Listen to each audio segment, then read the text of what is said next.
definitely one of the primary challenges. I have to say, when you see these mass killings, this kind of slaughtering that goes on in a tavern, the second in 2 weeks in Gauteng, it's very alarming.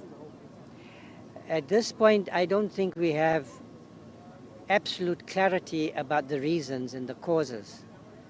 Why does somebody go into a tavern and slaughter the people who are there?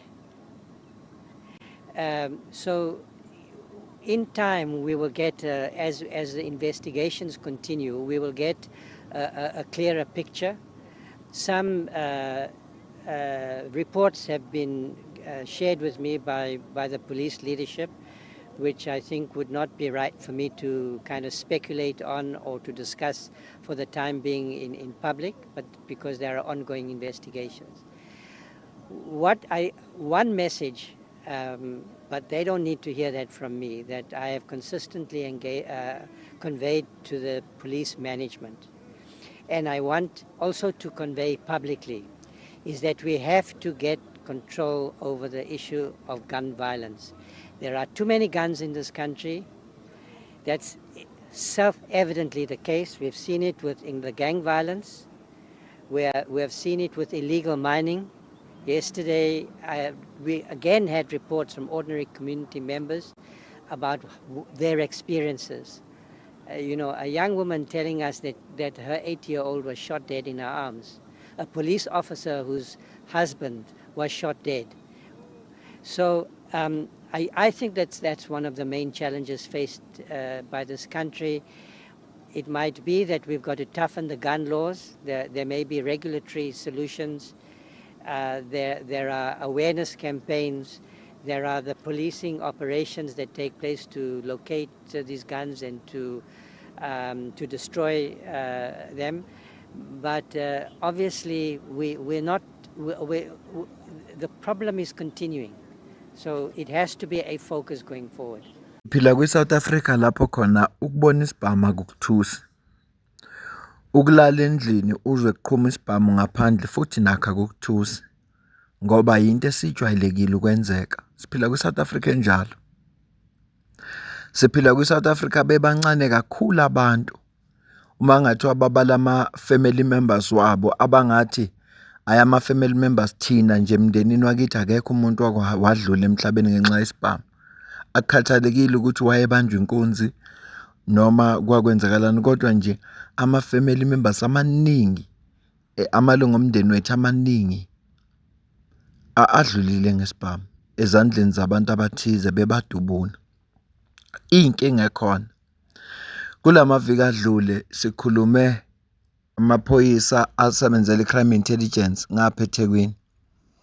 Athe hamba nje kwaqhamuka imoto, they were ambushed.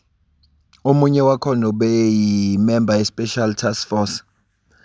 Wadutshulwa labantu, washona yena lo member ye-special task force. Lo munye lwela impilo yakhe lapha esibhedlela.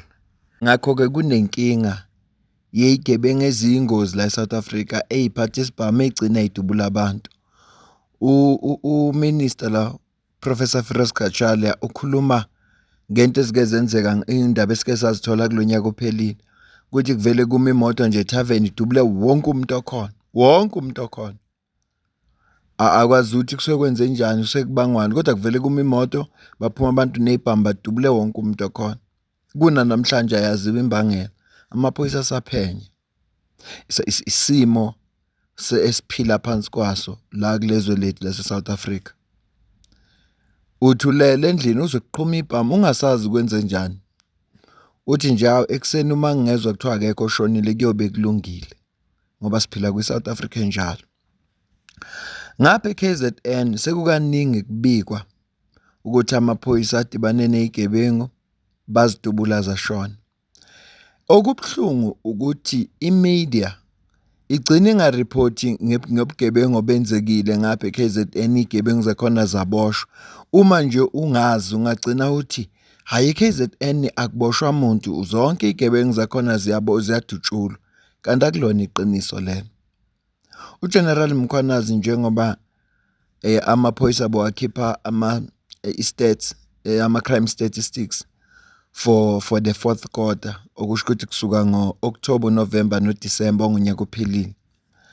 Njengoba bekhipha lawo ma-crime stats bekhuluma-ke ngezinga lobugebengu, bambuzile abezindaba mayelana nokubulawa nokudutshulwa kwey'gebengu ngapha e-KZN. Yena waphendula kanje. What makes KZN tactical operation different from any other policing provinces in as far as shooting is concerned?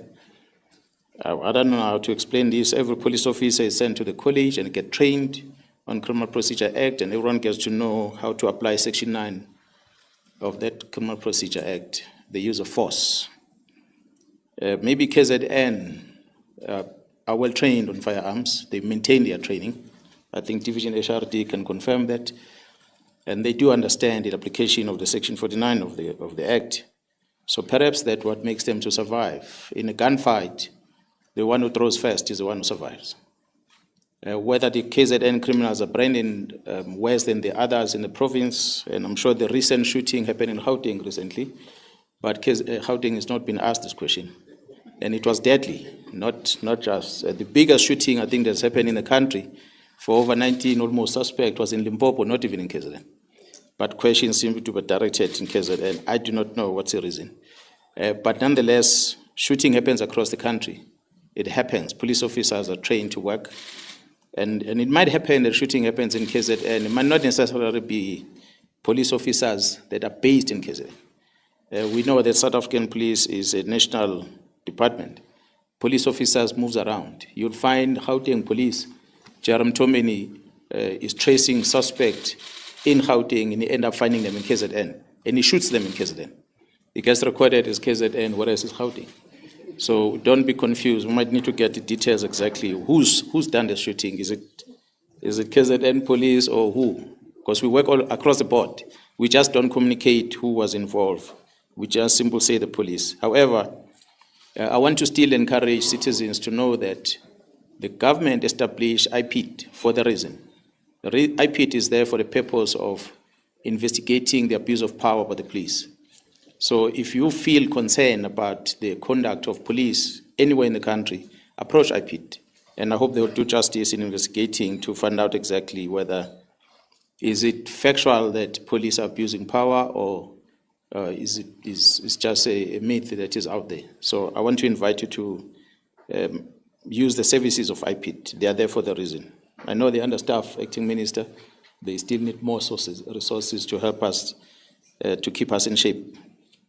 Engasho ekuqaleni ngathi imedia noma kungabanjwa isigebengu esikhulu kanjani nesinzima kanjani eKZN ayireport ngaso, kodwa amaphoyisa uma ngase kwenzeka dubulane nezigebengu ilona into ereportwayo. Yingakho kube sengathi abantu amaphoyisa adubulana nezigebengu eKZN kuphela. Yingakho kugcina kuvela kanjalo, njengoba besho ukuthi abantu abaningi abake badutshulwa ngosuku olodwa izigebengu ezadutshulwa ngamaphoyisa eLimpopo, ngoba kwafa more than 19 izigebengu. Kodwa ngenxa yokuthi imedia ifocuse ikakhulukazi odabeni oluthinta iKZN nokubulawa kwezigebengu, ushilo kuGeneral Mkhwanazi, njalo mangabe izigebengu zidubulene namaphoyisa kwenzeka wafa zona, ngoba vele esikhathini esiningi kufa zona, iyafika i-IPIT. I think iyi-one case eyavela ukuthi amaphoyisa awabenzanga ubulungiswa. Konke lama cases akhona iyi-one case uke kwatholakala ukuthi hayi isitori samaphoyisa asihlangani. Ngiyibona ibalulekile lento esho General Mkhwanazi. Futhi uyabona ukuthi la eSouth Africa siphila kwi-South Africa egcwele zona izigebengu ezinodlame esidinga amaphoyisa azofana nazo. La izigebengu zase-South Africa ngeke ilungu ukuphathwa amaphoyisa aseSwazini. Amaphoyisa aseSwazini awaphathi ibhamu, ngawabona mina ngixoxelwanga, awaphathi ibhamu. Aziphathela amadonkipiri, ngawubona omama bakhona befaka igate zabo kukuhle nje. Amasosha wakhona aphathi ibhamu. Izigebengu zala eSouth Africa aziwadinga amaphoyisa njalo ngoba ziphatha iy'nhlokohlela zebhamu. Amaphoyisa aphathe ibhamu encane, igebengu ziphathe ibhamu ezinkulu kabi. Ngakho-ke kusafuneka kuphume umkhankaso nje ukuthi kuqedwe ibhamu. Ukuthi nje ngoba phela siyazi ukuthi igebengu manje sezahlakanipha zivula ama-private security company bezokwazi uku-owna kahle ibhamu bese beqhubeka benza imisebenzi obumnyama yize benelayisensi yokugada abantu benemvume ukuthi bagade baphathe lezo ibhamu. Gcina lezo ibhamu isetshenziswa kabi. Bengithi nje angikulethele le video ukuthi uGeneral Mkhwanazi utheni uma kukhulunywa ngalolu daba lokubulawa kwezigebengu. Sengake ngacaphunela ivideo laba bembuza khona ukuthi why igebengu madibana namaphoyisa ningazidubuli inyawo okanye nizidubule izandla ke noma kuphi nje kodwa mazingafanga. Chazi kabanzi Ndonga ngoba ngiyacabanga ukuthi uyazi kade sibalela sikhuluma noza kwethu ukuthi igebengu seyibulewe noma asithi abantu abasola ngobugebengu esifundazweni sebengaphezulu kwama-50 kulo nyaka nje kuphela. Msakazi mangabe kuzoba ngasekulweni negebengu ngicabanga ukuthi laba abanama-license abakufundela ukuphatha ibhamu nokusebenzisa isibhamu ukuthi sisebenzisa noma kunjani uba ne-second lokucabanga lokudecide ufuna ukwenze. Uma ngabe isigebengu sesibhekene nawe si-decide ukuthi sidonse isibhamu sesibhekise kuwena une-second lokudecide wena ukuthi wenze njani uphinisele. Ngihlale ngisho ukuza kwethu ukuthi inkinga esibuye sibe nayo ukuthi umthetho uthi kufanele sivikele thina sivikele nabanye. Masiwaqeqesha kamaphoyisa mhlawumbe ngelinye ilanga yokuhamba ubheke nje ama-target esiwadubulayo isikhathi esiningi alingene nekhanda nomzimba wakho kuphela azikho inyawo. Kusho ukuthi mangabe sesilikhipha thina isibhamu sesiqondise kufuneke sifike kuleyo ndawo le target esifundisa yona ngoba phela ilapho uzokwazi ukuthi uneutralize khona i-danger ukuthi i-danger lesikhona ikwazi ukuthi kwehle. Ngeke uvele umuntu athi ekhoma ngesibhamu esimdubu umnyango ngoba uzodubula ikhanda. Okay. Bambe le video ngiyacela ukuze ukubhala kwakho la comment section ngizwe ukuthi wena ubona kanjani lolu daba eselixoxayo kulento esho uGeneral Mkhwanazi. Kodwa ngalo kalokho mina nawe sidibane kwivideo elandelayo ngiyabonga.